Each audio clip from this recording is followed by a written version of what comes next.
Hey guys, Morgan from Seven Dust here, and you're watching CMS TV.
That was Sevenstones right here on CHRIS Akin Presents, and checking in with us from Sevenstones to talk about the new release, Hurt Turns Into Hate. It is the main man himself. It is Drew Elliott. Drew, how are you, man?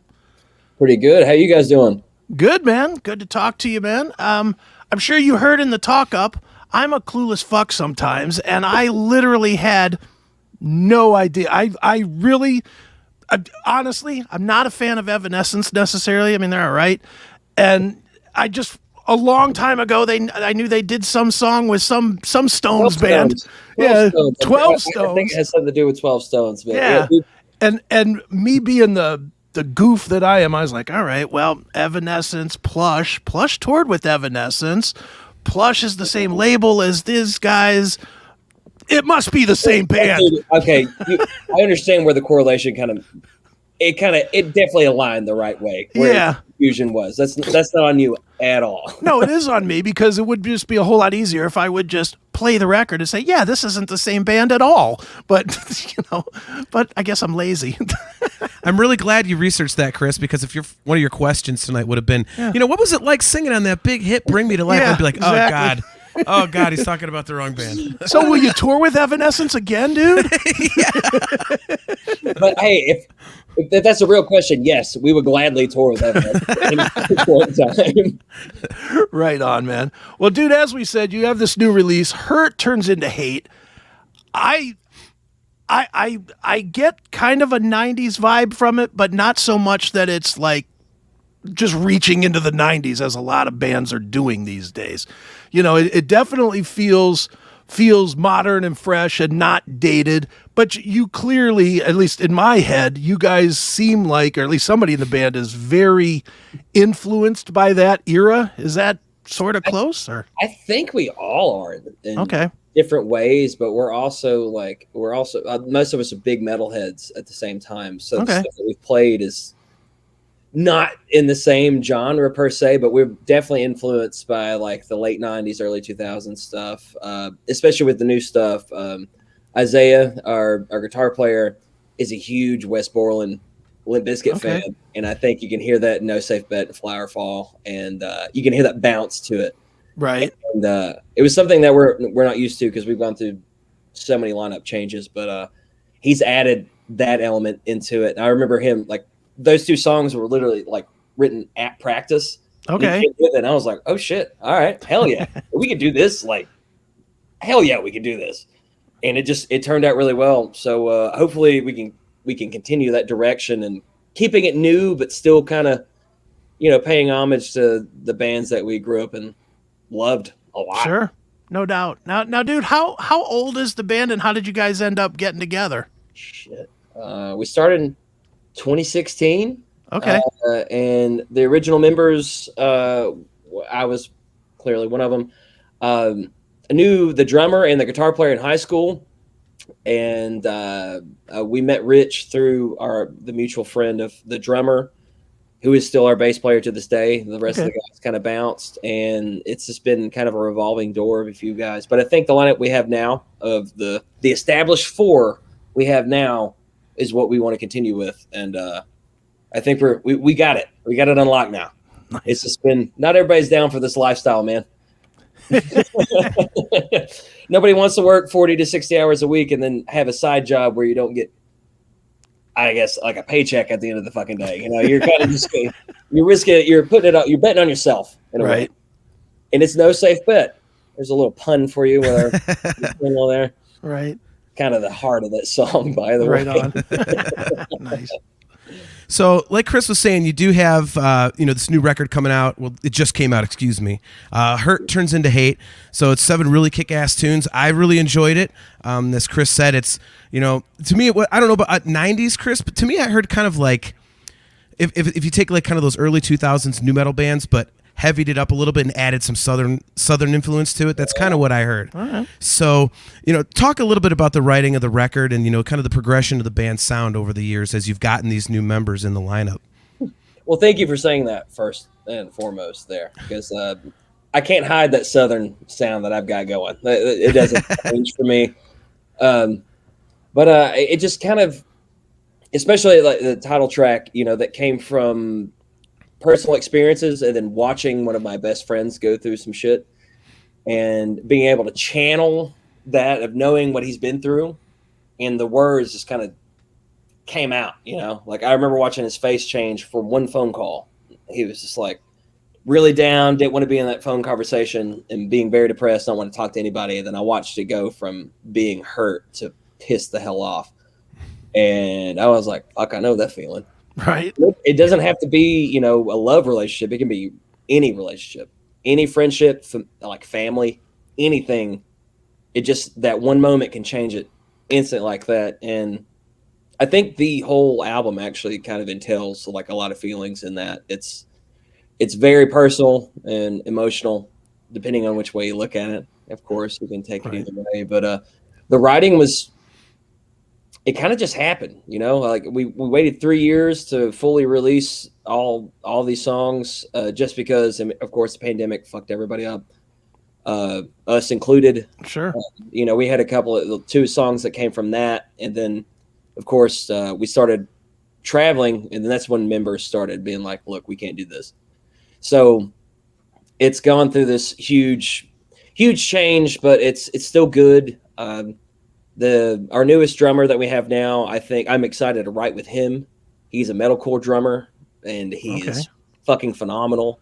And he does all of our songs justice. And Isaiah, of course, adding in, he kind of, when it all started change is when Isaiah joined after our original guitar player left, and we started moving forward, going along with him. And it's done a lot. And Rich is still there, slapping the bass, and my dumbass is still here, singing and screaming at you at the same time with my southern ass accent. But god damn, dude, it's been a long 3 years, let's put it that way. And we're happy to be out, and I'm happy to be here with you guys, and thank you so much for having me on. Sure. Oh, absolutely, dude. Yeah, man. Well, dude, let's talk about the growth pattern, man. Obviously you guys did fairly well locally, I'm assuming, which is why Pavement came and gave you a look, but now you got to make the transition, which to me is, there's a whole lot of bands, including the guy sitting right next to me over here, that at one point were in the biggest band in his town. And it's one thing to be able to sell 1,000 tickets in your town. It's a whole nother thing to be able to sell 300 tickets in every other town. Or 12. Or 12 or 10 or 2. I mean, there is, and especially today where there's just an oversaturation of bands. It's insane. So what for you is different as far as the approach as a band as you transition away from being a local band to transitioning into trying to make it on the national scene? Well, Pavement is definitely helping with that for sure. They're getting our name like to you guys. Like if it wasn't for them, I wouldn't be talking to you guys right now. But also finding the lineup that believes, truly ready to sacrifice anything, like because all of us work jobs, this 40 to 60 hour jobs. Sure. We can go on tour for 3 weeks. We might not have a job, So a lot of people are not comfortable with giving that up. And the guys that are in the band now, a lot of these guys have families. This is a huge step, but they're taking a risk. And I think that's the difference. Okay. There's a lot of bands that will not ever leave their city because they're too scared to take a chance on themselves. And I think we've all kind of reached that point of F it, right. We want to make this happen now. And it doesn't happen overnight, man. This isn't the 60s or 70s where you can sign $1 million deal or any shit like that, And a lot of guys don't understand that. A lot of people don't understand that. There's people even in town, they're like, oh man, you guys are doing great, man. You guys must be. No, hell no, man. Right. It's not like that. So the transition, it's a journey, man. I think we're all enjoying it. It's a struggle. No doubt. There's no doubt about it. It's a fucking struggle, but we're here for it, man. We're here for the climb, just being here with you guys is a huge step too. I mean, getting interviews, pushing it out, being able to pick up tours with Texas Hippie Coalition is fucking massive. How many other people, how many other bands in this town, that had success can actually say they've gone on tour with a nationally known band, sure, and done the shit that we've done. So I'm very grateful. I'm really happy where we're at, but fuck, I want more. Hell yeah. Well, how do you guys? And I'll tell you the biggest. And this is this is from me doing this for 20 whatever years. I've seen so many bands that when they're a local band, when they're a local, their favorite local band in their town, they'll take every risk in the book because they know their friends. Their friends, which that's basically your audience.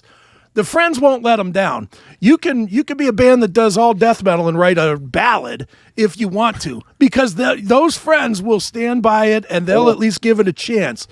You do the same thing on the national level and you're just shit. You're garbage. You're done. You sold out. You're over. Yeah. But at the same time, when you get to the national stage, you get too many voices trying to tell you what to do, and it almost pulls you away from what made you successful in the first place.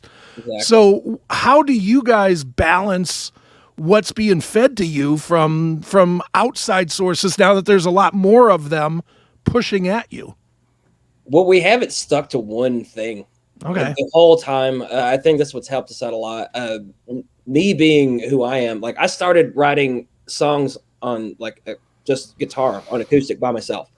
So then, I brought it to, in the early years, we just kind of composed them into being a full band kind of shit. And then, sorry, but I'll swear away, dude. I've been told to kind of watch my words. I'm trying right now. I'm working on it, but it's just, we don't want to be pigeonholed ever. I think even on our older stuff, you can tell that we went from the Southern rock band, we started picking up a little bit. And then we went into we got heavier stuff, but we can go anywhere.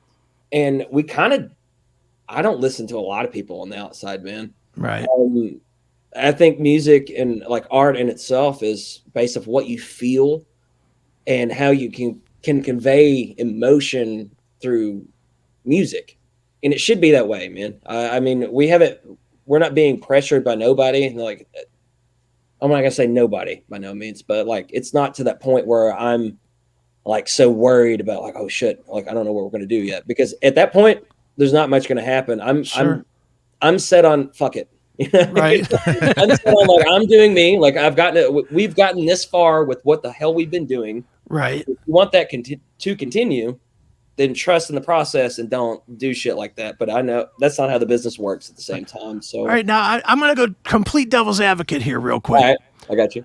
So the label says to you, we will get you another tour after the Texas Hippie Coalition tour with Pantera. We'll just go big. Shit. Okay, we'll go huge. Heartstrings there. All right. But here's the Winger CD. We need you to write 3 ballads and put them out that sound like these Winger ballads.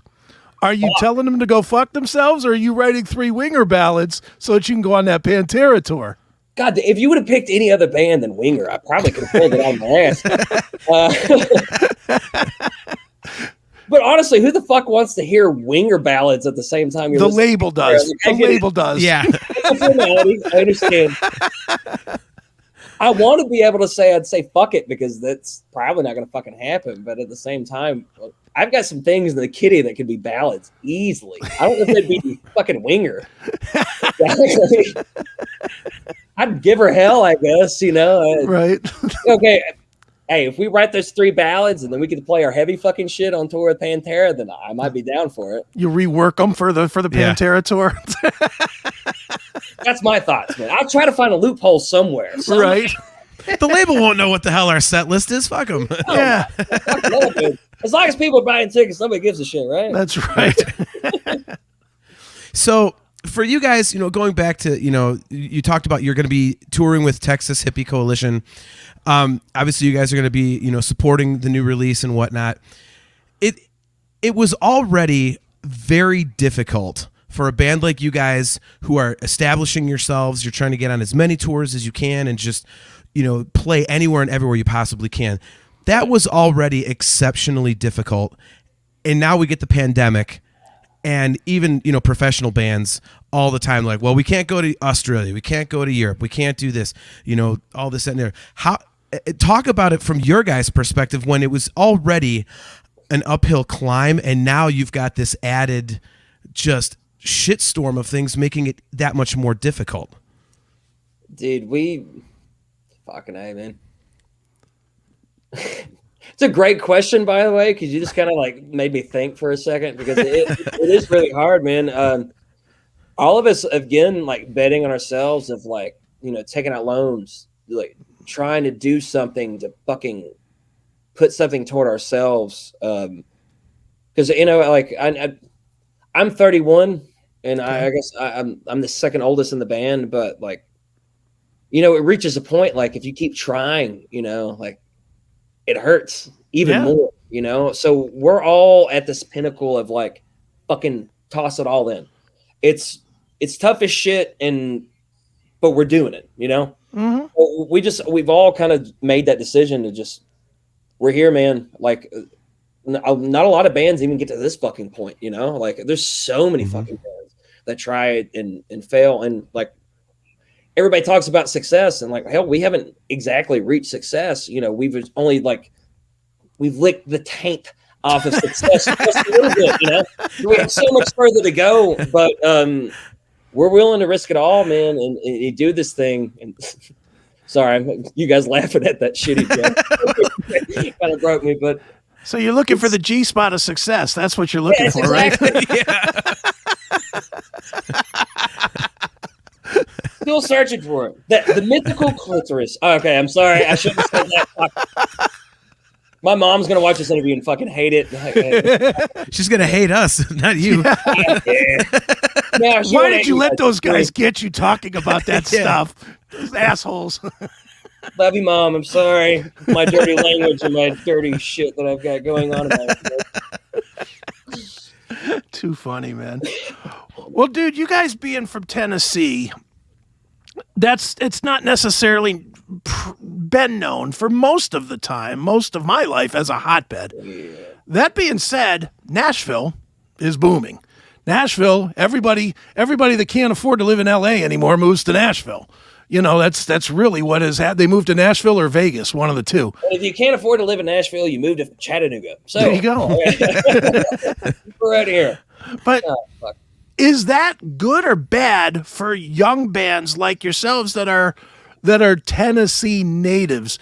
Because you have so many people that have relocated that kind of, and I say this all the time, so I don't want to put this on you. I'll just make the statement and you can react to it. All right. The bulk of the people that moved to Nashville have had their chance and either had success or blown their chance. But they're still out in Nashville, you know, trying to write, trying to do things. My question to you is, with that abundance of people now in that town or in that low part of the country, is that helpful because there's more eyes on Tennessee, or is it hurtful to your band specifically because now you're competing with bands that you never would have had to compete with in the area even 10 years ago? honestly, I think in today's day and age of technology, it doesn't matter where the fuck you're from, man. Like I know that's the old school way of looking at things. Sure. You got to move to those big cities and do all that, but there's a lot of talent, especially like recording wise, producing wise, that's like not on mainstream where everybody's eyes are at. Dude, it's so expensive to live in Nashville, even on the outskirts. Like, I get it. I understand where people will move and do that kind of thing, but we've been doing things independently for so long. I mean, if a label told us that we needed to move somewhere, then I might have a better answer for you. But at where we are right now, I think technology has done such a crazy thing that, like, I don't think it's helping us or hurting us in this fact, at this point in time. I do wish everybody success, man. I don't want to shit on nobody, man. Sure. Like, if you're willing to move and do that, man, like, do you, man, grind it out, do what you fucking can to succeed. Because we're doing the same damn thing, man. Right on. We're just working our asses off, and this is a side gig, but we want it to be our thing, and we've dedicated a lot of time, a lot of fucking money into it. So, I want everybody to do what they can at the same time. I don't think it matters which city you live in anymore. Back in the day, though, of course, Nashville was the place to be, especially for like country music. Right. God bless, man. That's one place to be, but rock exactly. Everybody says it's dying. I don't think it's fucking dying at all. It's making a comeback, and I don't feel like Nashville is the place for rock exactly. But I could be wrong. It's Music City for a fucking reason. Yeah, it doesn't seem like it's the place for rock bands, but it does seem like it's the place for people to write. Seems like a lot of these old '80s rock stars are now writing songs for Taylor Swift and those types of people.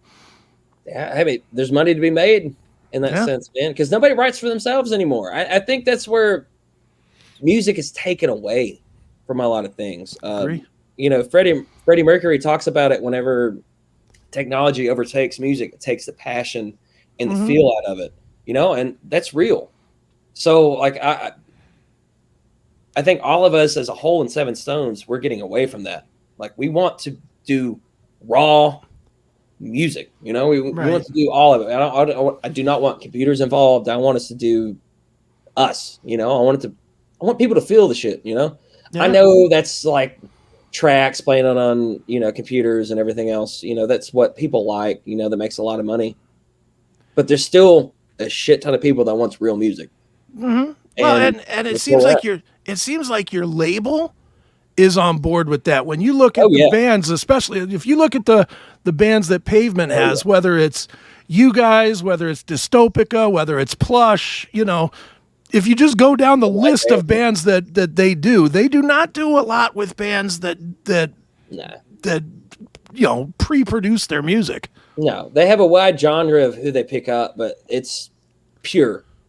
It's really pure, man. And Pavement should be a lot bigger than they really are at the same time. And I'm so thankful that they even gave us a fucking chance to be a part of their, like, just the marketing stuff, man. Again, thank you, Pavement. Thank you, Tim. Thank you for everything. You guys are doing fucking great,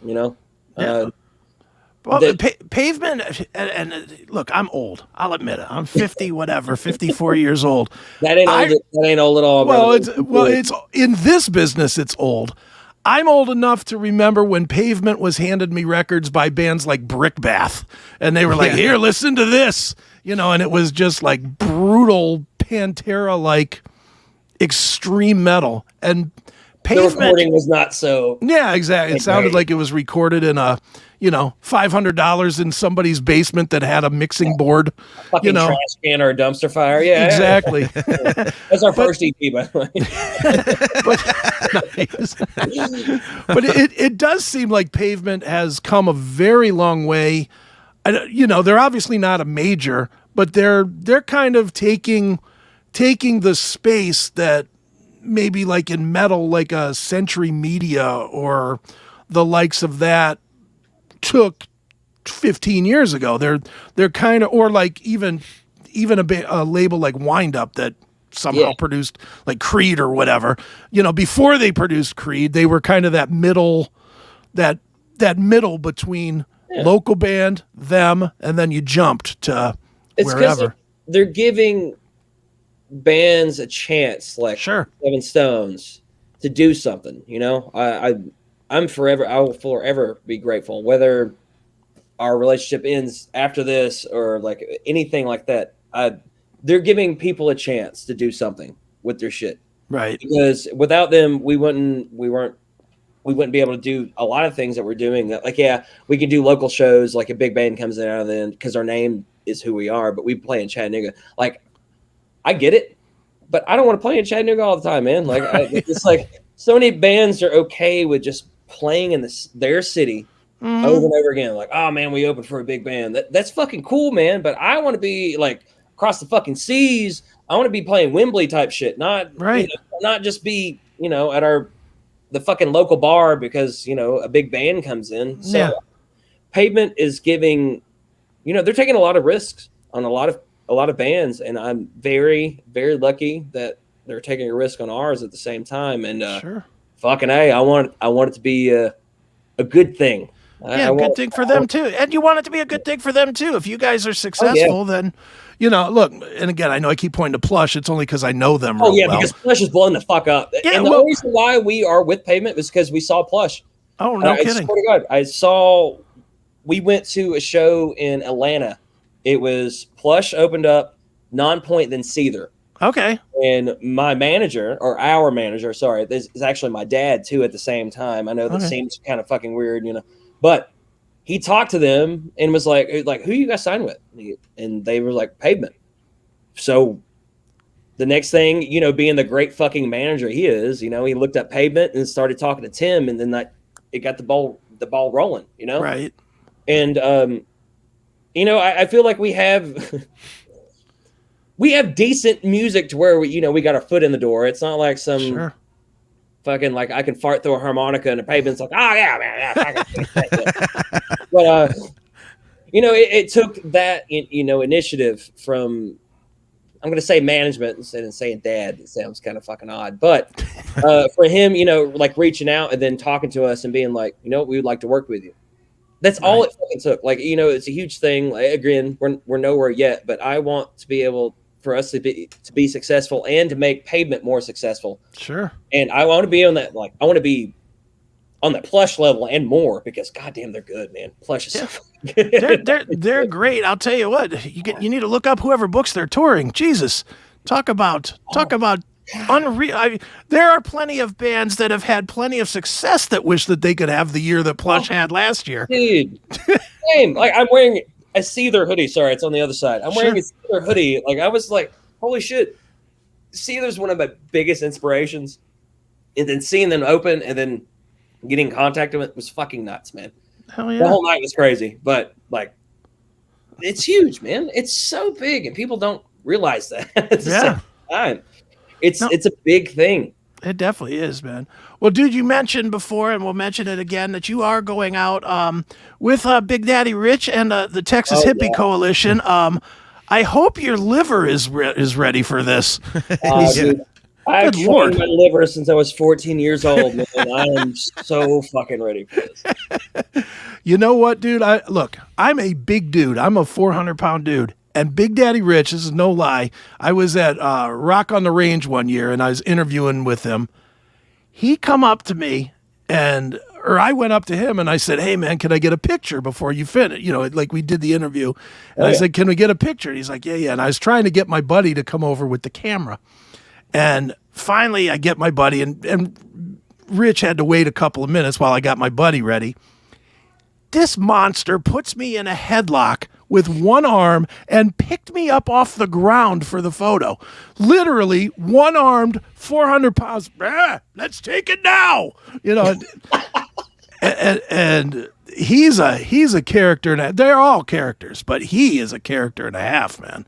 Dude, we've talked to him a little bit. I'm so excited. I would gladly take a headlock from Big Daddy Rich for sure. I don't know, man. I don't know, man. Akin is not kidding. He is not. I saw that picture. I was like, that is like, I think they found Sasquatch, man. Like that is a big son of a bitch. Dude. Well, he's what, like 6'8", probably Holy 5 shit. bills. Yeah. Hold on, I did not know he was that damn tall. He's monstrous, and he wears Yeah. a big old cowboy hat on top. It's like being in a headlock with like Shaq. Yeah. Back 7'1", there's a little bit of a difference, but Yeah, there's some weight difference there for sure. yeah. Big Daddy Rich is a big dude. He's one. Yeah, He's a guy does not need security. Will never need security. I didn't know he was that fucking tall. He's big, Oh, yeah. man. When you asked me about my liver, it's like, dude, I'm 5'10", so it's like, Yeah. I can hold liquor like the rest, and their initials are THC. I'm not going to mention if nobody else listening to this understand what that means, but I can't hold up to that. But Right. drinking wise, I can. But by the time our first show's in Texas with them in Houston, I'm probably not going to fucking make it. To New Orleans. Okay. I have to make it to New Orleans the next day, Right. And then we got 3 days off. So there you I go. have 3 days to recuperate until the next show, so I can actually, get initiated in what's going on, because they all seem so sweet, really nice dudes, and they love to party, man. And Yeah. we're here for it. And I will tell you this: they're going to push you every night, man, musically, because they kill live. I don't care how much they party during the day. They're one of those weird bands that you just see getting hammered sometimes ahead of a gig, and then they get up on stage and just bring it, and it's like, what, did you sub these guys in? How'd that happen? Oh, we're fucked. I think we're fucked, man. I can handle my liquor, but there's a couple of guys in the bands that can't beforehand. Right. Shit. I'm gonna have to be very, very self-conscious. Because I know there's rules. I don't smoke before like playing. Sure. I don't do anything crazy. Like, I'll drink. There's an old saying that one of our managers says, Scotty. He said, like, 2 beer Drew, man. 2 beer Drew, you're good. It's grown since then. It's grown a lot since then. It's like 2 shots and 4 beers, Drew. You're good. And I feel like Texas Hippie might push that fucking envelope. Yeah, they may. That's one of those times when it's not fun to be the singer, because everybody else, like the bass player, the drummer, the guitar player, they could just get hammered and wake up the next morning sounding awful and be like, all right, I can still do the gig. Whereas as the singer, man, you wake up roached. You're like, God damn it. I gotta hydrate really quick before this next show is gonna start. Yep. Yeah, I've been there, done that. I'm very familiar with that myself. Yes. But I have not done it with Texas Hippie yet. Nice. So if we have another interview after this, I'll tell you how it fucking goes. This will be the litmus test. How much can you handle and still make it through the next day's show? I'm gonna have to keep a chart, man. I'm gonna have to keep a chart. It's gonna be the Texas Hippie Coalition chart of like, how fucked up can I get from day to day and not suck fucking completely. All right. You'll have your laptop open with a spreadsheet, and people are like, what are you doing there? Oh, I'm figuring out tour expenses, yada yada. Instead, it says like May 7th, Houston, Texas, 48 beers, half bottle of Jack. Like, how did I feel? Don't do ever again. Don't smoke the Grav Bowl. Right. Let it go. Big note on the front: do not get on their tour bus ever. Yeah. Ever. Yeah. Don't act like you're a badass. You're fine. Don't need it. Yeah.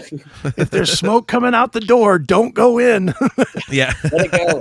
I'll let my drummer go in all day. He can handle it. Like, I get that. But everybody else, man, we get too fucked up for that kind of stuff. It won't be fun. Right on, man. Well, dude, tell people where we should send them to keep up with you guys and tour dates and where they can buy merch and all that kind of stuff. Dude, SevenstonesOfficial.com. It's got all of our Facebook, Instagram, Twitter, TikTok, all that fun jazz. SevenstonesOfficial.com. Everything's on there. Get merch. Please buy merch. For the love of God, buy anything. Yeah. I've been making this really shitty joke. I was like, Isaiah might sell you like pictures of his feet, or whatever people are into nowadays, His OnlyFans shit. We've been thinking. I was like, we're a bunch of chunky guys. Like, who the fuck wants to buy anything like that? But we're trying, If anybody asks for it, we'll sell it. Well, you'll look like thin guys next to Big Daddy Rich, so it's all good. There right? you go. This is true. Oh my God, we have to do all our dirty pictures next to Big Daddy Rich. No offense, Rich. You're just a big guy. That's all. Well, And I'll tell you what, dude, going back to your point, I say this all the time to everybody. I say it literally in every interview I do. Buy something from the bands. Oh, Do not be satisfied with, well, I helped them out. I played it 3 times on Spotify, because that doesn't help shit. Let's just call it the way it is. Dude, if you get like 1 million streams, you get what, $100? Yeah, it's like half a cent for whatever. Like, yeah, it's useless. It's not money worth. Yeah. I mean, I gave, being a young guy, like I was like not happy with Lars Ulrich back in the day with the whole Napster thing. I was like, now I fucking kind of understand it. But it's not like we're making Metallica money by no fucking means. Right. Yeah, damn. Like, what fuels bands? I mean, I think even Randy Bly of like Lamb of God even said it. We're glorified T-shirt salesmen. Yeah. It's kind of like where everything's at. Like, a lot of the tickets go back to like booking agents and different other things, like buy merch from bands, man. It's a big thing, especially local bands or young bands, up and coming bands. I say local bands, sorry, my bad. But young bands, like that, if you like them, go talk to. Like, we hang out after every show. Very cool. We'll come out, we'll hang out by the merch booth, like have a great fucking time. Like, we'll drink, talk to everybody, we'll take pictures, we'll sign a baby or a titty, depending on what's going on. We don't give a shit. Like, we're right there, we'll talk to everybody. It's simple as that. Even if it's like buying a sticker for $5, it goes a long way. Well, just gas alone, $4 a gallon for gas or more, depending on where you're at in the country. Yeah. And then making the drive, 10 hours to go from Atlanta to wherever, to Myrtle Beach. It's a long fucking way, man. It's a long drive. It's a lot of money. It's a band. You got to eat somewhere in there, Yeah, well, we drink a lot of our meals at the same time. Our riders actually, kind of upheld at the same time. But yeah, we like to eat every now and then. Like, fuel goes a long way. That's right. Very good. And it goes a long way for a lot of these other bands, man. That's the reason why a lot of the big bands, they have to cancel a lot of stuff. Sure. They can't find a bus or they can't afford the fuel because, god damn, like, fuel's fucking horrible, man. It's crazy now. It's absolutely, especially the diesel. Yeah, especially diesel. It's look, the whole situation is nuts. And this is why, and again, not to get on my soapbox here, but I will, man. Get on that soapbox, preach it. Well, it's the whole reason you need to buy and not just stream. You need to buy, like, I don't buy any merch or any music. I'll tell you that now. Here's my music player. Accessible. It's so hard to like, oh yeah, man, I got $12 to buy an album right now. But man, I really like. It's really hard, but like.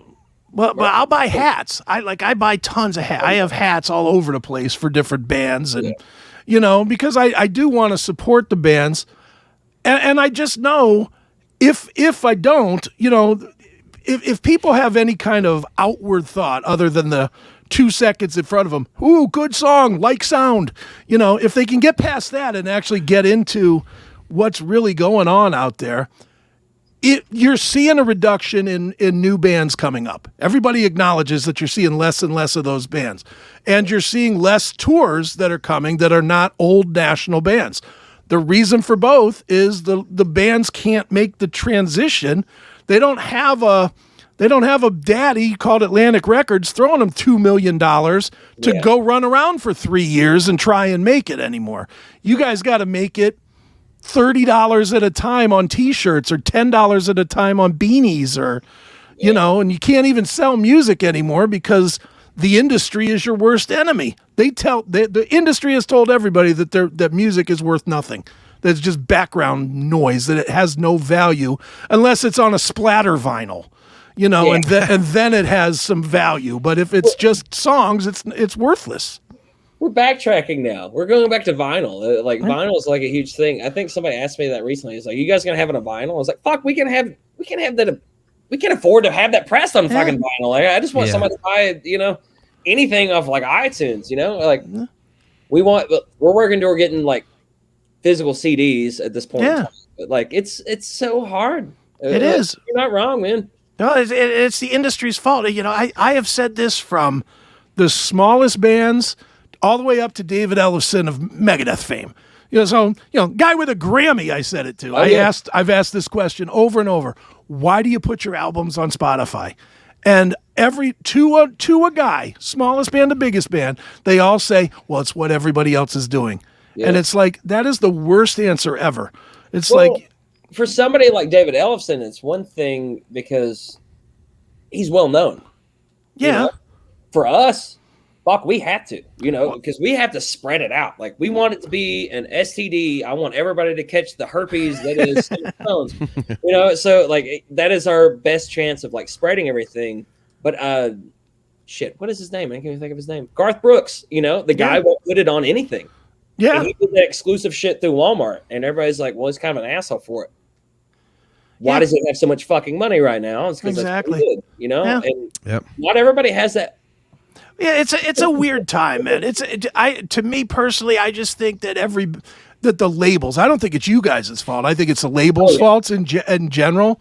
I think the labels have done a terrible job. You could still make Spotify and whatever cool and make money. You could literally say, "Here's 5 songs. The album is 10. If you like these 5, buy the other 5 for $5." Even if it was, they want that though, man. Well, I know that, dude. The labels are hoping that y'all go away and that AI takes over and people will just take bands that they can pre-program.